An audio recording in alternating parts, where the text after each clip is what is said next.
사랑과 은혜가 풍성하신 하나님 아버지, 저희에게 새날을 열어주시고 주님 앞에 나와 말씀과 기도로 이 하루를 시작하게 하심에 감사를 드립니다. 사모하는 마음을 가지고 주님 앞으로 나온 심령마다 은혜와 진리로 충만케 하여 주시고 성령의 권능을 더딥혀 주시옵소서.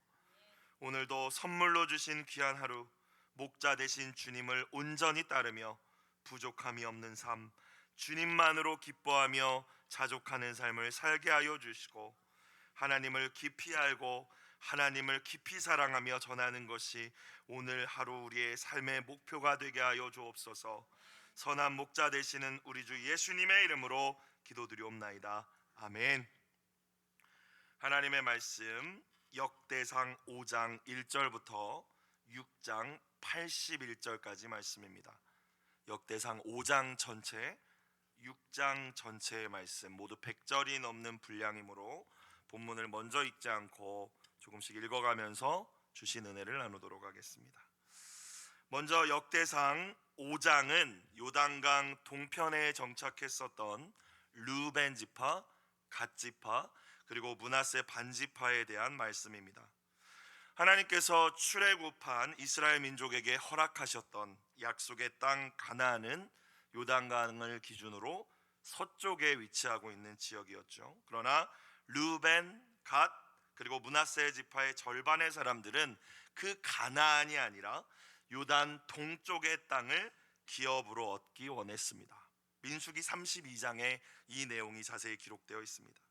그들에게는 심히 많은 가축대가 있었다고 해요. 그래서 그들이 생각할 때 요단 동편의 땅 야셀과 길르앗이 목축하기에 딱 맞은 장소였다라고 결론을 내립니다. 그래서 모세에게 나아가 자신들은 가나안 땅을 분배받지 않을 테니까 요단 동편 땅을 기업으로 달라고 요청하였고, 모세는 그들이 다른 지파와 함께 가나안 정복 전쟁에 앞장서서 참여하고 다른 지파가 모두 기업을 받은 후에 요단 동편으로 돌아오는 조건으로 이를 허락해 줍니다.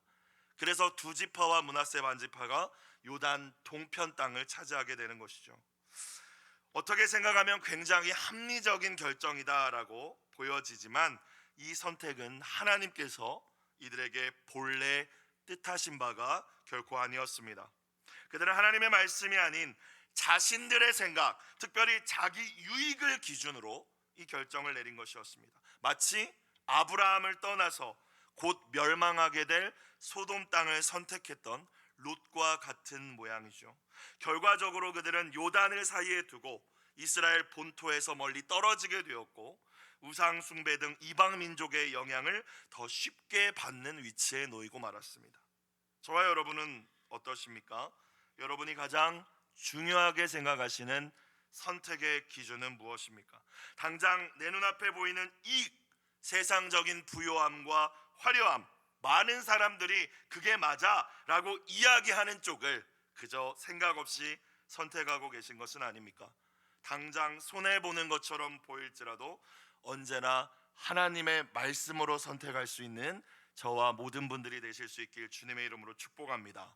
언제나 말씀드리지만 하나님 나라 백성은 대세를 따르는 자들이 아니라 대의를 따르는 자들이며, 우리는 넓고 평탄한 길을 가는 자들이 아니라 좁은 문 좁은 길을 택하는 자들임을 기억하실 수 있길 주님의 이름으로 축복합니다.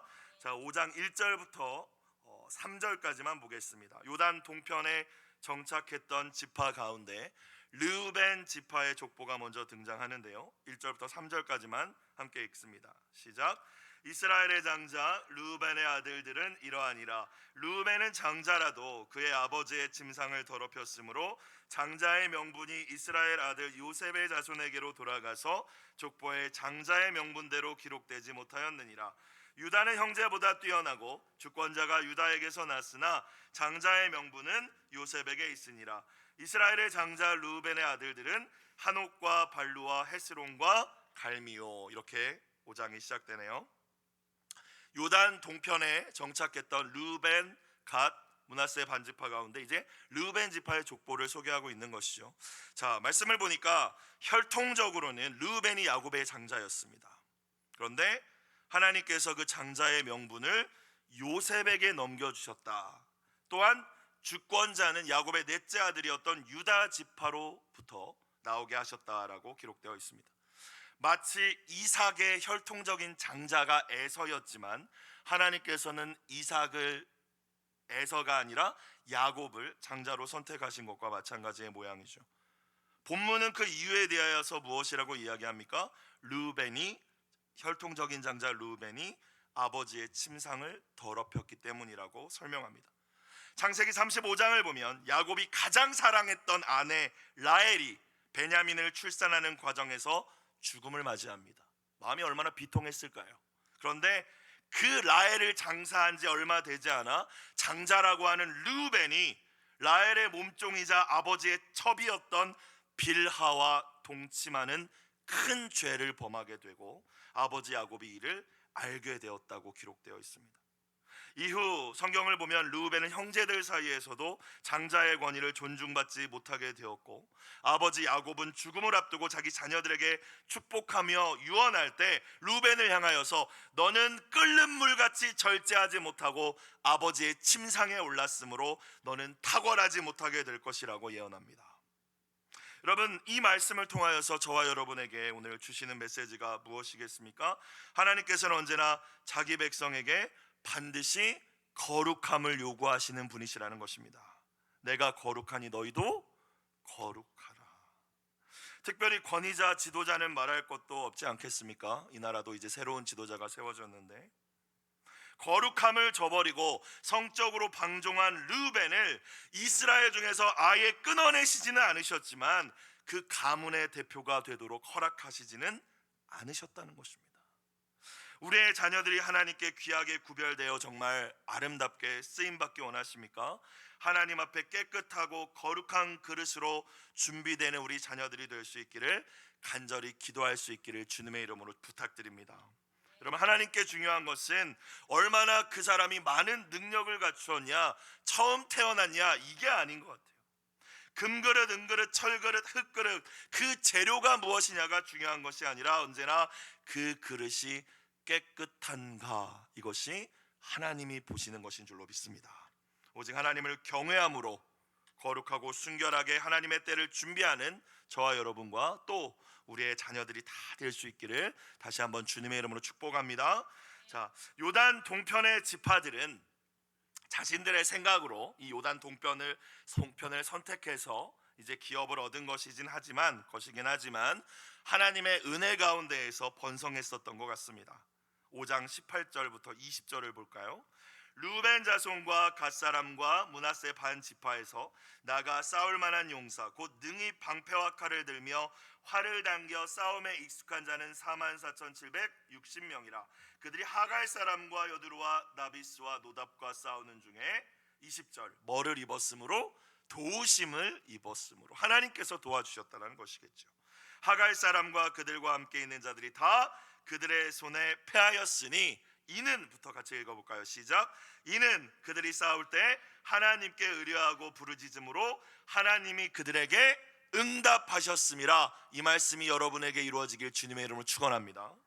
자, 르우벤 지파, 갓 지파, 므낫세 반 지파에는 18절을 보니까 전쟁에 능한 용사들이 꽤 있었던 것 같습니다. 그러나 그들은 자신들의 실력과 지혜를 의지하기보다 하나님을 의지하며 대적과 싸워 나갔다고 기록되어 있습니다.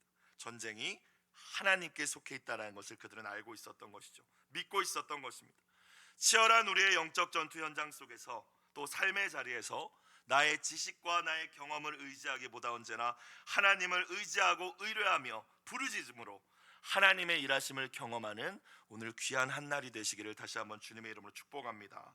하나님께서는 그들에게 엄청난 승리를 주셨고 또 번성하도록 해주셨습니다. 21절부터 24절을 봅시다. 그들이 대적의 짐승 곧 낙타 5만 마리와 양 25만 마리와 나귀 2천 마리를 빼앗으며 사람 10만 명을 사로잡았고 22절 죽임을 당한 자가 많았으니 상대편이 많이 죽임을 당했다는 거겠죠. 자, 이 싸움이 하나님께로 말미암았음이라. 하나님께서 그들을 위해 싸워주셨기 때문이다. 이렇게 다른 번역은 이야기합니다. 그들이 그들의 땅에 거주하여 사로잡힐 때까지 이르렀더라. 므낫세 반지파 자손들이 그 땅에 거주하면서 그들이 번성하여 바산에서부터 바알 헤르몬과 스닐과 헤르몬 산까지 다다랐으며 24절 그들의 족장은 에벨과 이시와 엘리엘과 아스리엘과 예레미야와 호다이와 야디엘이며 다 용감하고 유명한 족장이었더라. 승리를 거두고 번성하고 자녀들 자손들 가운데 또 유명한 족장들이 세워집니다. 여러분, 이토록 엄청난 하나님의 은혜, 하나님의 도우심을 경험하여 부유해지고 번성했다면 더욱 하나님을 잘 섬기는 것이 마땅하지 않겠습니까? 그러나 부족한 것이 없어지고 넘치도록 풍요로워지자 그들은 하나님을 잊어버리기 시작합니다. 예루살렘 성소에서 멀리 떨어졌던 것만큼이나 이제 그들의 마음도 하나님과 멀어지기 시작한 것이었습니다. 오늘 이 시대의 한국교회의 모습, 그리고 혹시 저와 여러분의 모습과 같지는 않습니까? 25절입니다. 그들이 그들의 조상들이 하나님께 범죄하여 하나님이 그들 앞에서 멸하신 그 땅 백성의 신들을 간음하듯 섬긴지라. 우상 숭배에 빠졌다라는 것이죠. 하나님께서는 끝까지 돌이키지 않는 이들을 아수르 왕을 통하여 심판하셨다라고 이야기합니다. 26절 그러므로 이스라엘의 하나님이 아수르 왕 불의 마음을 일으키시며 아수르 왕 디글랏벨레셀의 마음을 일으키심에 주권자는 하나님이십니다. 이스라엘의 대적, 이 두 지파 반지파의 대적이 되는 아수르 왕의 마음을 하나님이 일으키셨다라고 표현되어 있습니다. 곧 르우벤과 갓과 므낫세 반지파를 사로잡아 할라와 하볼과 하라와 고산강가에 옮긴지라. 다 포로로 끌고 갔다는 얘기겠죠. 그들이 오늘까지 거기에 있으니라.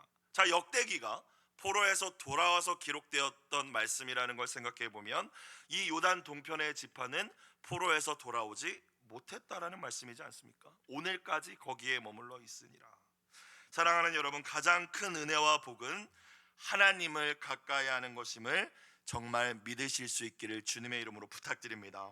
여러분, 하나님에게서 멀어지는 것, 내가 기도의 자리에서 멀어지는 것, 말씀의 자리에서, 예배의 자리에서 멀어지고 있다는 것은 멀어지면 멀어질수록 아무리 내가 세상적으로 돈도 더 많아지고 부유해지고 많은 것을 누리고 있다 할지라도 결코 축복이 아니라는 것입니다.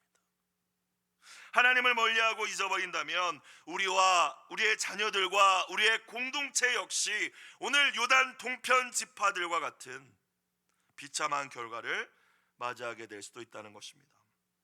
온갖 세상의 유혹들이 하나님으로부터 멀어지게 만드는 이 악하고 음란한 세대 속에서 하나님과 더 가까워지기 위한 아름다운 결단으로 나아가실 수 있기를 주님의 이름으로 축복합니다. 자, 6장으로 넘어가 볼까요?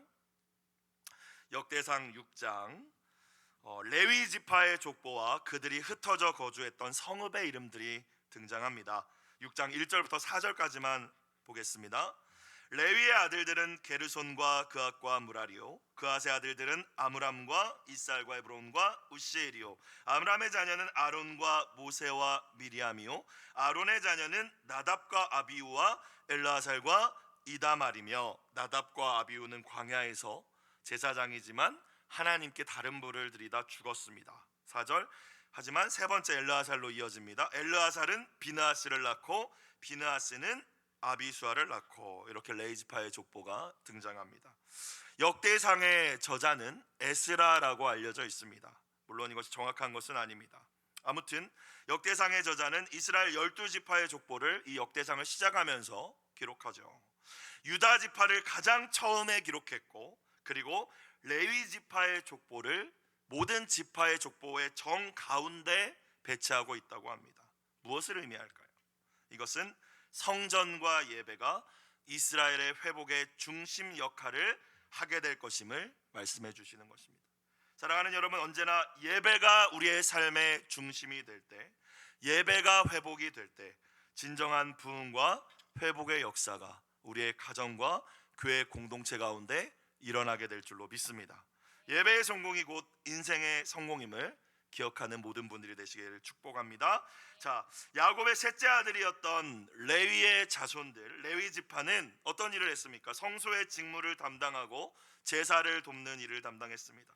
특별히 아론의 자손들은 제사장으로 구별되어서 번제단과 분향단에서 분향하고, 또 아무도 감히 들어갈 수 없는 성소, 그리고 지성소에 들어가 이스라엘 모든 회중을 위하여 속죄하는 직무를 담당했습니다. 6장 49절부터 53절까지 그래서 아론 자손 제사장의 족보가 또 등장하지요. 또 레위 지파는 어떤 일을 했나요? 다윗은 언약궤를 예루살렘으로 옮긴 이후에 레위 지파 가운데 또 찬양대를 조직하죠. 찬송하는 직분을 그들에게 맡겼다라고 또 기록되어 있습니다. 31절 32절입니다. 6장 31절 32절. 언약궤가 평안을 얻었을 때에 다윗이 여호와의 성전에서 찬송하는 직분을 맡긴 자들은 아래와 같았더라. 솔로몬이 예루살렘에서 여호와의 성전을 세울 때까지 그들이 회막 앞에서 찬송하는 일을 행하되 그 계열대로 직무를 행하였더라. 성전이 지어지기 전에는 회막 앞에서, 성전이 지어진 이후에는 성전 가운데에서 이제 레위 지파가 찬양하는 일도 담당하게 됩니다. 하나님께서는 또 예루살렘 성전이 무너지고 유다가 멸망하여 다 포로로 끌려가는 상황 속에서도 이 레위 지파 제사장 가문에 속한 여호사닥을 그들과 동행시키셨다고 의도적으로 오늘 6장 15절에 기록하게 하셨습니다. 15절, 여호와께서 느부갓네살의 손으로 유다와 예루살렘 백성을 옮기실 때에 여호사닥 제사장도 갔다. 뭐 그냥 역사적 기록일 수도 있겠지만 의도적인 기록이죠. 왜냐하면 제사장의 족보, 레위 지파의 족보를 말하다가 이 말씀이 등장하기 때문입니다. 레위인의 족보가 끊어지지 않는다라고 말씀하신 거예요. 왜 그렇게 말씀하셨겠습니까? 이스라엘이 포로로 끌려간 그 자리에서도, 포로에서 돌아와 황폐해져 버린 이 자리에서도, 그리고 이제 스룹바벨이라는 사람을 통하여 다시 세워질 성전에서도 언제 어디서든 이스라엘은 변함없이 하나님을 찬양하며 예배해야 하는 하나님의 백성임을 말씀하신 줄로 믿습니다. 그래서 레위 지파는 끊어지지 않는다. 어디를 가든 레위 지파는 있는 것이다 라고 말씀하신 것이죠. 예수님을 믿고 구원받은 저와 여러분은 믿음으로 아브라함의 자손이며 또 새 이스라엘 백성이 되었습니다. 나아가 저와 여러분이 구별된 레위 지파이며 왕같은 제사장인 줄로 믿습니다. 하나님께서는 변함없이 하나님의 백성들을 통하여서 이때나 지금이나 찬양과 경배를 받기에 합당하신 분인 줄로 믿습니다. 요즘 저와 여러분은 어떤 마음과 어떤 태도를 가지고 하나님을 찬양하며 또 예배하고 계십니까? 예배자라는 찬양의 가사처럼 아무도 예배하지 않는 그곳에서도, 아무도 입 벌려 찬양하지 않는 그곳에서도 하나님을 예배하고 전심으로 찬양하는 모든 분들이 되시기를 주님의 이름으로 축복합니다. 바벨론과 같은 악하고 혼란스러운 세상 속에 나아가서도 다 무너져 황폐해져 버린 예루살렘 같은 우리의 삶의 현실이라 할지라도 우리가 손을 들어 하나님을 찬양하며 예배하는 그 자리, 하나님의 임재가 있는 그곳으로부터 거룩한 성소, 하나님의 나라가 시작될 줄로 믿습니다. 자, 이제 마지막 부분입니다. 6장 54절부터 81절까지 레위 지파가 거주했던 성읍들이 소개됩니다. 54절 55절만 읽겠습니다. 그들의 거주한 곳은 사방 지게 안에 있으니 그들의 마을은 아래와 같으니라. 아론 자손 곧 그앗 종족이 먼저 제비 뽑았으므로 그들에게 유다 땅의 헤브론과 그 사방 초원을 주었고, 그리고 이제 계속 여기저기 목초지와 땅을 주었다는 말씀이 이어집니다. 하나님께서는 하나님 자신이 레위 지파의 기업임을 말씀하십니다. 그들에게는 다른 지파들과 같이 땅을 분배해 주시지 않죠.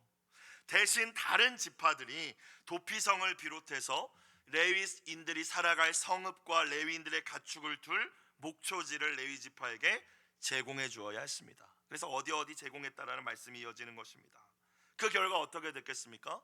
다른 지파들은 지파끼리 같은 영역에 모여 살았지만 이 레위 지파는 이스라엘 전 지역에 흩어져 살게 되었습니다. 그런데 이것은 하나님께서 의도하신 것이었어요.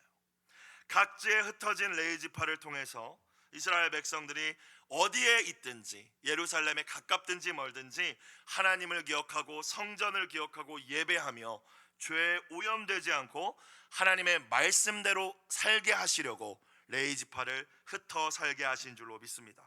자, 오늘날 이 사명을 감당해야 될 레위 지파는 저와 여러분이라고 말씀드렸습니다. 주님께서는 저와 여러분을 예배자일 뿐만이 아니라 세상의 빛과 세상의 소금으로 부르신 줄로 믿습니다.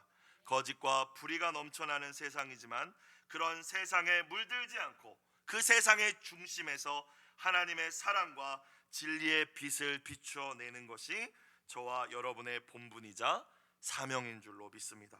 우리가 그렇게 하나님의 나라와 의를 먼저 구하며 우리에게 주신 사명을 감당할 때 하나님께서 레위 지파에게 그렇게 하셨듯이 친히 저와 여러분의 기업이 되어 주시고 상급이 되어 주심을 믿으실 수 있기를 주님의 이름으로 축복합니다. 오늘 매일 성경 공동체 기도 제목, 부르신 뜻대로 사용하시어 하나님의 역사를 완성하는 인생이 되게 하소서. 이 말씀 붙들고 기도하는 귀한 시간 되시기를 축복합니다. 오늘 특별히 말씀을 전체를 못 읽었으니까 개인적으로 묵상하실 때 다 읽으셨으면 좋겠습니다. 기도드리겠습니다. 사랑과 은혜가 풍성하신 하나님 아버지, 오늘 하루 하나님을 더 가까이 하는 것, 하나님을 더 깊이 알고 사랑하는 것이 우리의 목표가 되기를 원합니다. 눈앞의 이익이나 세상의 화려함에 현혹되지 않게 하여 주시고 언제나 약속의 말씀을 붙들고 살아가게 하여 주시옵소서. 중요한 결정 앞에서 우리의 가장 중요한 기준은 진리의 말씀이 되게 하여 주옵소서. 선물로 주신 귀한 하루입니다. 말씀에 순종하는 우리의 삶을 통해서 세상 가운데 주님의 선하심을 드러내게 하여 주시옵소서. 예물드린 손길을 주님 기억하여 주시고 간절한 눈물로 올려드린 자녀를 향한 기도의 제목에 선하게 응답하여 주옵소서. 생수의 근원이 되시는 예수님의 이름으로 기도드리옵나이다. 아멘. 주기도문 드리겠습니다.